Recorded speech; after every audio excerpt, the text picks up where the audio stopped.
Assalamualaikum mbokku internet yi yéen ñi topp seen chaîne Texcom TV Bamba tey ñu ngi fii ci Joal Fadiouth ci bërëb bu ñuy wax Tanomak ñëw fekk si benn installation boo xam ne waa Pastef bu Joal ñoo koy def muy installer les jeunesses patriotiques du Sénégal ñu leen di wax JPS mu nekk nag une rencontre très importante parce que ñu ngi fiy séentu ay responsables yu mag ci wàllu waa Pastef yi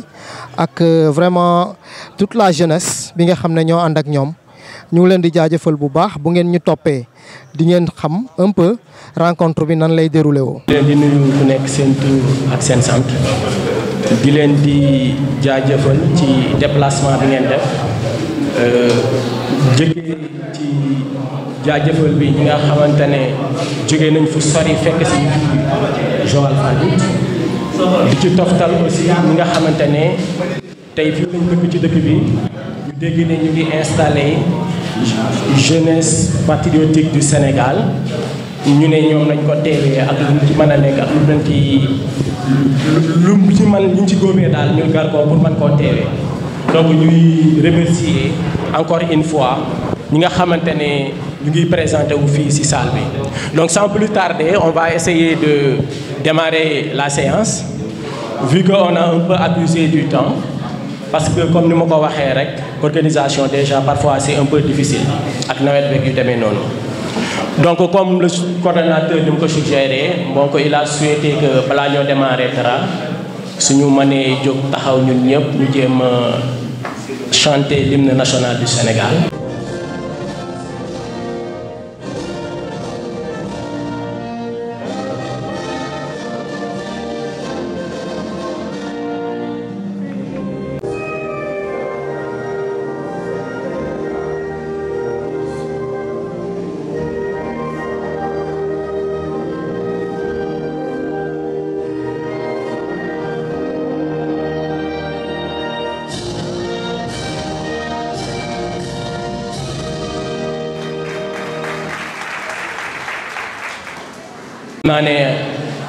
Les représentants du parti qui sont là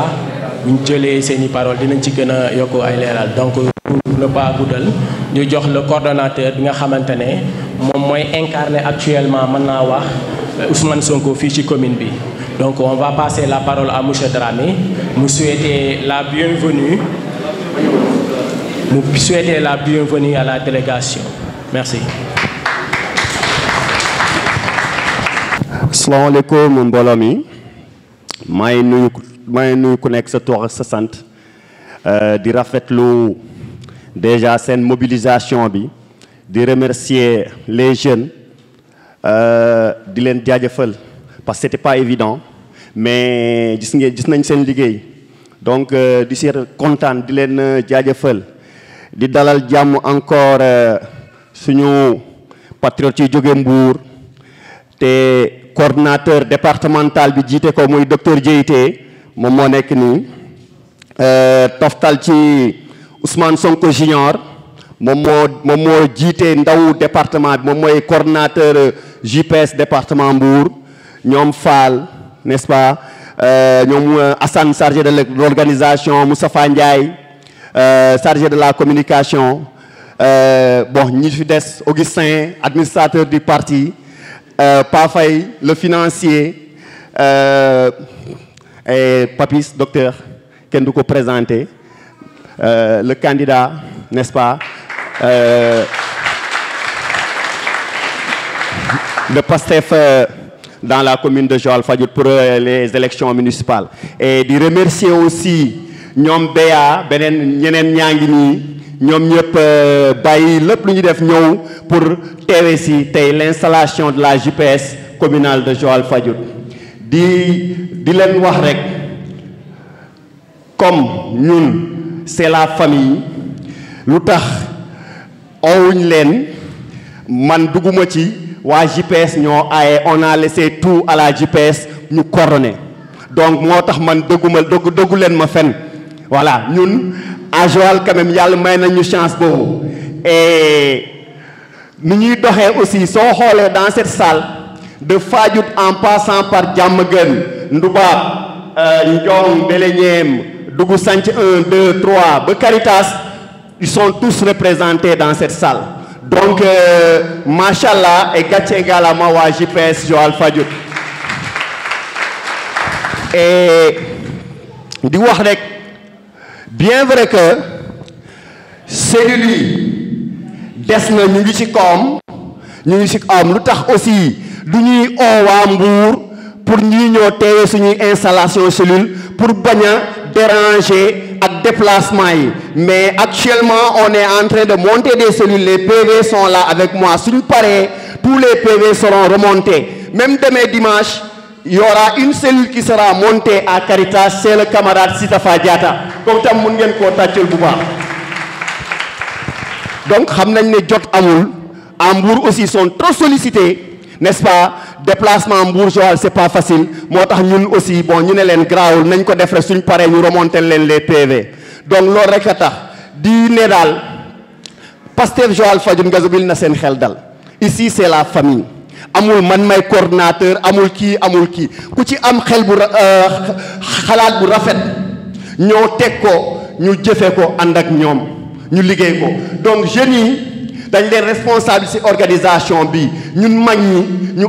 tette leen ne leen nag loo leen soxla même su fekkee ci kaw lune bi lañ koy dem jëli nañ leen ko andil donc ñun noonu la ñuy doxalee macha allah mu ngi dox ñu ngi ciy dem donc yéen aussi ma rassurer leen que après l'installation de la JPS il y aura pas de contestation ici à Joal ça je vous le rassure waaw ñun ici à Joal moom yàlla may nañ ñu loolu lu ñu def ñëpp a ciy ànd donc rassurez-vous qu'il y aura jamais eu de contestation et inch'Allah lépp lu ñu sumb xale yi ndaw yi ngeen gis nii di leen ci gis ñu ngi sur le terrain commencé nañ ko te dinañ ko continuer encore inch'Allah di leen ñaax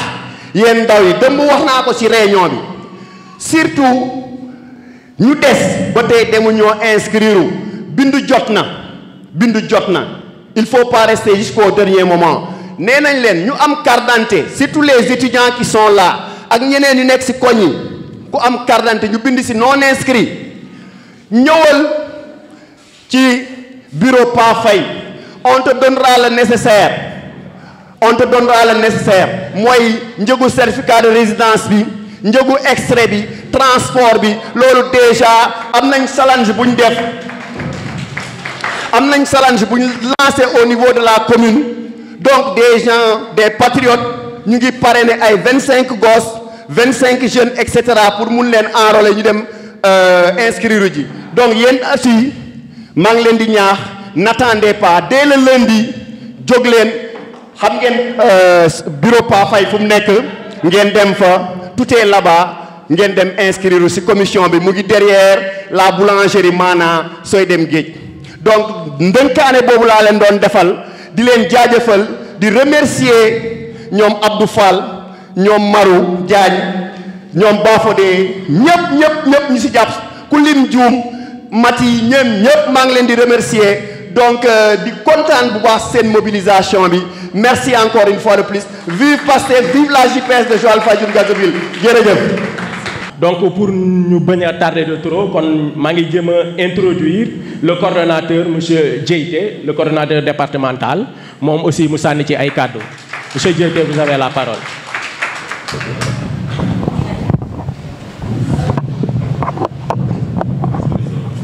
maa ngi leen di nuyu ku ci nekk ci turam ak santam di rafetlu jotaay bi man maa ngi tudd Mamadou Lamine Dieyté di coordonnateur départemental Pastef département de Mbour di am mbégte lool ñëw fii teew ci manifestation bu am solo muy l'installation de la JPS de Joal pour rappel Joal Fadiouth bokk na ci section communale yi njëkk taxawal fii ci salle bi lañ ko taxawal et ça a été un événement solennel. C'est l'occasion pour moi de féliciter le bureau communal ci liggéey bu mucc ayib en l'occurrence le responsable Sankumba Dramé di ko disponible di nit bu humble très humble wax dëgg yàlla am satisfaction ci liggéey bu muy def fii en collaboration avec les autres membres du bureau qui sont là présents. Je veux nommer docteur di sama confrère ñoom Fall ñoom Augustin et Pierre vraiment di am mbégte lool ñëw fii fekkaat leen ci ambiance boobu parce que wax dëgg yàlla c'est l'une des communes où on n'entend presque pas de problème te loolu dafa jafe ci politique nga ca ngaalama ci liggéey bi ngeen di def ñëwoon nañ fi en pré-campagne avec le président Sonko ñu inauguré leen seen siège fii mu doonoon aussi une satisfaction parce que Pastef c'est l'engagement. Pastef c'est de croire à un projet te projet boobu ñun militants yi ñoo ko yëkkati ci kaw lu tax ñu yëkkati ci kaw parce que dañoo am yaakaar ci réew mi am ci yaakaar bu baax ci yaakaar boobu nag Pastef dafa am sens tànn ci koo xam ne moo ñu jiite muy Ousmane Sonko un leader charismatique un leader très dynamique et qui a surtout de l'énergie énergie boobu nag moo ñuy permettre en si peu de temps parce que Pastef ñu ngi ko créé en 2014 en si peu de temps on est devenu incontournable dans l'échiquier politique loolu nag jëm Ousmane Sonko moo ci gën a fës mais Pastef c'est une équipe c'est une famille fépp foo dem autour d'une équipe il y a un monde fou derrière qui abat un travail extraordinaire te loolu ñu am au niveau national c'est ce qui se passe à Joal-Fadiouth man dama ne Sankumba même si c'est pour monter une cellule si vous m'invitez su ma disponible dinaa ñëw parce que dañ ma woon loo xam ne dafa dal xel à plusieurs titres mooy des jeunes qui sont là avec des ambitions ñëw ànd ci benn kuréel bu ñuy daan Pastef nekk di liggéey te kenn joxu leen dërëm pendant presque 4 ans je pense que Pastef Joal on l'a installé en 2017 hein? Voilà boobu ak léegi ça fait 4 ans donc ci 4 ans yooyu liggéey bi feeñ na parce que jot nañ fee dem élection législative jot nañ fee dem élection présidentielle te résultat yi ñu fi am dal na xel parce que on est sorti 3e dans la zone et pour rappel ci biir département de Mbour il y a 6 communes où Pastef la coalition du président Sonko est sortie 2e muy Somone Saly Ngaparou Sessène Fissel ak Ndiaganiao moo tax daaw bu ngeen xoolee bu nekkee ci ay jafe-jafe il a invité toute la jeunesse ñu dellu ci tool yi fexe ba dekkil suñu koom muy agriculture et ça a été un succès un opposant qui arrive à motiver les jeunes ñu dem ci tool yi jour mu jot ci lenge yi ça deviendra facile pour tout parce que le Sénégal on ne peut pas le développer sans le secteur primaire te ñun côté boobu dañ koo xaw a négliger politique Ousmane Sonko mu ngi basé aussi industrialisation c'est pas les fonctionnaires à eux seuls qui peuvent développer le Sénégal donc la grande masse parce que Sénégal fii les salariés boo leen jëlee surtout les fonctionnaires les agents de l'État sont très minoritaires sur les 16 millions de Sénégalais ils font même pas le 10e donc loolu lu muy tekki mooy que y a dans les familles il y a au minimum maximum peut-être 2 fonctionnaires lu ci des yëpp ils sont dans un secteur informel tey pour bu ñu bëggee organiser secteur boobu il faut qu'on assure de l'emploi et pour assurer de l'emploi il faut que ñu créer benn mécanisme boo xam ne lépp lu ñuy produire dañ koy industrialiser ñu fexe ba jeunes yi am xëy ñu am formation ñu am seen lijaas ñu mën leen employer moo tax on vous invite à vous former nag waxu ñu nekk école rek gis ngeen fii la semaine passée où il y a 10 jours de cela les femmes ont initié la production de jus mais lii ku ci dem ba mën a développé wu ba am sa usine bu ndaw am sa unité bu ndaw muy développé noonu nga def ba am sa usine parce que ñu yor Kirène nii ak yeneen usine yuy transformé ay jus xëy ñu rek nekk des milliardaires dañoo ramper. Le gars qui est à la Sedima, il a commencé par combien de poussins? Et aujourd'hui, il emploie des milliers de personnes. Et c'est comme ça, loo ci nekk fépp foo mënti nekk rek da nga koy gëm jox ko ak xam taxaw ci pour ëllëg mu doon sa njëriñ. Donc pour ne pas être tyran, je suis très fier de la jeunesse de Joal-Fadiouth. Parce que lu ma gis nii c'est une mobilisation exceptionnelle. Et je tiens à féliciter le bureau qui est là, de la section communale, mais le bureau qui va être bientôt décliné, de la JPS de Mbour, di leen xamal ne on compte énormément sur vous pour que ñu mën a réussir suñu mission bi. Donc y a Loum qui va venir, donc thème bi moo ko waroon développé, mais tey dafa amoon conseil de classe, pratiquement il a terminé vers 15 heures, moo tax ñu jiitu ko mais ñu ngi ci yoon bi ñu ngi ñëw. Peut-être avant ñoo sore ci waxtaan bi dañu egsi, comme ça ñu mën a animer le thème. J'ai pas voulu trop tirer en longueur, c'est juste pour souligner l'importance de la jeunesse dans l'échiquier politique, mais aussi seen lu tax ñu ci bëri gisuñu seen bopp ba bàyyi fii dem liggéey feneen, c'est parce que système bi moo fi nekk. On n'encourage pas l'élite, on n'encourage pas les gens à s'organiser pour développer le pays. Lu ñu bëgg rek mooy ñu nekk fii tubaab bi am fi seeni préfet, ñu nekk seeni waaw, ñu nekk ci éternel commencement. L'ancien premier ministre allemand l'a dit, que l'industrialisation de l'Asie les a échappé, mais celle de l'Afrique n'aura pas lieu. L'ancien premier ministre allemand, Helmut Kohl, dans les années 80-90. Peut-être nous ne savons pas. Mais il a une fois dit que l'industrialisation de l'Afrique n'aura pas lieu. Mais il a créé l'Union européenne. Parce que l'Asie constituait une menace pour eux. Et bien, donc l'Afrique, pourquoi on dit que l'Afrique c'est l'avenir? Parce qu'on a tout. On a une jeunesse disponible, on a les matières premières, on a le soleil, on a tout. Mais pourquoi on n'avance pas? Et c'est ça la grande équation. Quand tu trouveras la solution, tu vas prendre ses responsabilités pour faire face. Il faut que cette jeunesse se politise. Politique, ce n'est pas de la politique politicienne. C'est se battre pour que dès que avance. Et tout le monde a son rôle à jouer. Tout le monde, sans exception. Il faut maintenir.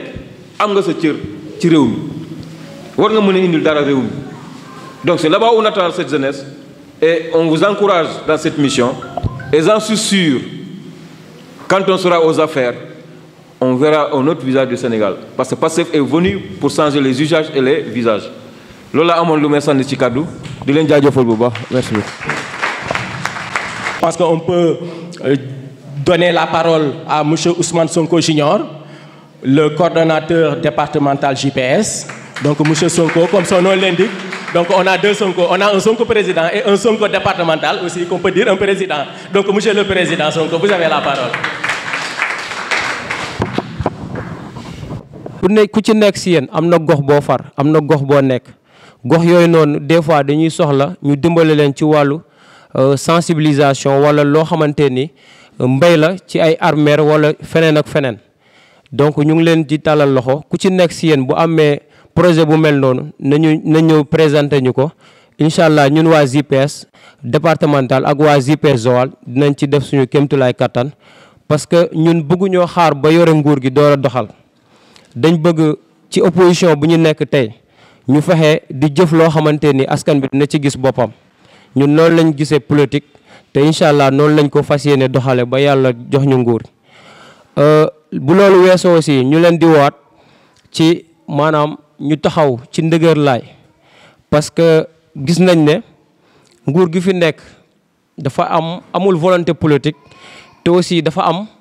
une volonté de confiscation populaire maanaam confisquer li nga xamante ni moo nekk la volonté populaire parce que mënuñu ne élection locale li nga xamante ni constitution bi moo ko tëgg ñu ne temps bi période bii nii lañ ko war a def ñu ne élection présidentielle période bii lañ ko war a def ñu ne élection législative période bii lañ ko war a def mais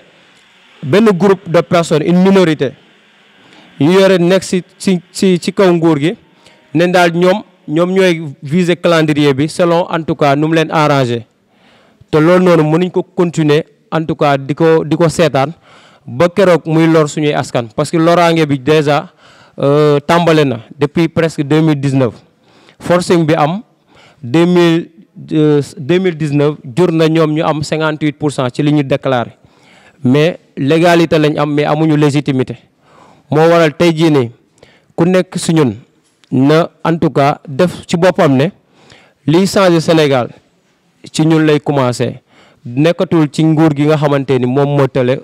def preuve en tout cas sur tous les angles yi nga xamante ni dénkoon nañ ko suñu réew te loolu noonu dama ci bëgg a ñëw mooy que ne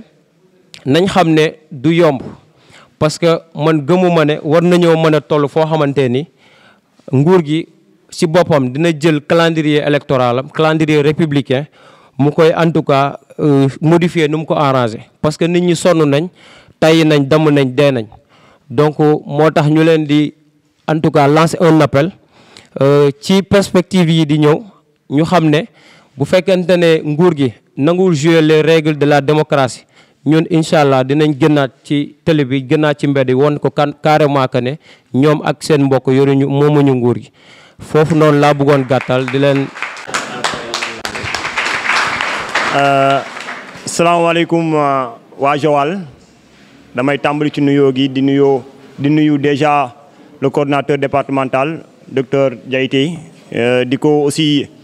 féliciter ci liggéey bi nga xamante ni mi ngi koy def au niveau du département. di nuyu aussi le coordinateur de la section communale de Saly excusez-moi de Joal Fadiouth damaa jóge Saly moo tax sama xel bi nekk yëpp Saly donc de Joal Fadiouth donc gis nañ aussi liggéey bi ñu ngi ko gis de loin mais ñu ngi koy rafetlu bu baax a baax a baax li ñu gis nii dafa dal xel ndax suñ nee GPS moo woote ñu xool du début à la fin de la séance ñu gis que des jeunes suñu xel day dal bu baax ñun waa section départementale GPS ndax daa am lu ñu manqué ñun dañoo yaakaar ni ndaw mooy fugg mooy suñu wootee nga dem sànni xeer suñu wootee nga ñëw xeex su saaga jotee ndaw ñi la ñuy jox ñu saaga mais su responsabilité jotee ñu ne ndaw ñi dem leen toog amagoo leen maturité loolu déjà Ousmane Sonko dafa ñëw def ci ab croix te croix boobu day lan la ñuy jàngat su ngeen xoolee jamono ji àdduna bi yëpp dëkk yi ko jiite yu bari ay ndaw lañ ñu commencé ci suñu ñi nga xamante ni xëy na jàpp nañ ni Ousmane Sonko seen ennemi lañ te Ousmane Sonko du ennemi kenn ennemi kii di doxal te tegal lu yoon la muy France mi nga xamante ni xëy na tey jii lépp lu ñu nekk tey moo ñu ko teg ndaw lañ jiital mu nekk seen bopp.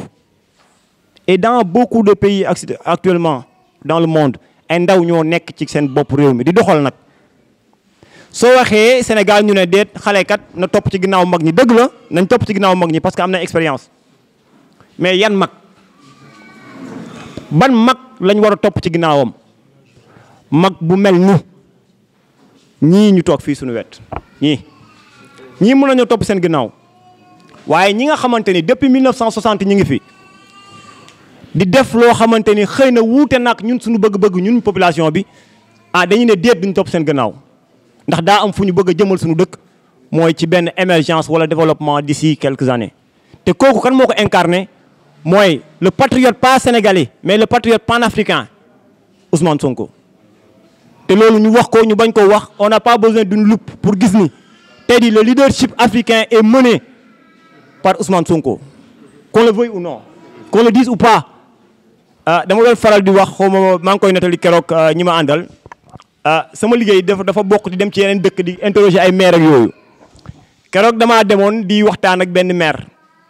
benn maire dëkk du ma di wax dëkk bi ndax day doon tuuti kii maire bi di ñu mettre en attente man ak ki ma àndaloon di wax téléphone ak beneen maire boo xamante ne ñoo bokk ci mouvance bi ñu ne mu ne ko waa parti bi dañoo yaakaar ni sénégalais yi yeewuñu ci Ousmane Sonko. mu ne ko sénégalais yi xam nañ bu baax ni kii mooy homme idéal bi ñun nag suñ nelawee dinañ ñu dóor ci xeer ci élection locale yi mu doon benn tig mu doon loo xamante ni man mi nekkoon ci ci Pastef daf ma gën a galvaniser daf ma gën a ma xam ni kat ñu man fi ma jàpp baax na ma gën cee ngooy nag mais ngooy ci nag mooy lan mooy dem bindu ji kenn ku ci ne sa kër am na ko amagul carte d'identité wala am na koo xamante ni commencé si sa kër la kenn ku ci ne su lijjantee 10 personnes mu dem voté ji rek gagné nañ élection locale yi déjà 10 personnes kenn ku ci ne su ko lijjantee ci sa koñ wala ci sa kër kenn ku ci ne nga lijjanti 10 personnes rek gagné nañ élection yi te nañ fu ngeen jàpp moo baax buum bi ngeen jàpp baax nañ ko nee jàpp bu bañ a guddal comme que Junior wax na lépp donc di ko encourager aussi di ci engagement am donc c'est un bon leader hein je le dis solennellement ici c'est un bon leader il est très engagé fop lépp ouverture yi nga xamante ne def nañ ko ci JPS moom mi ngi ci donc dañ ko gis au niveau national aussi il est en train de mener un combat vraiment très bien donc ñu koy féliciter ci loolu donc di jox ñëpp merci beaucoup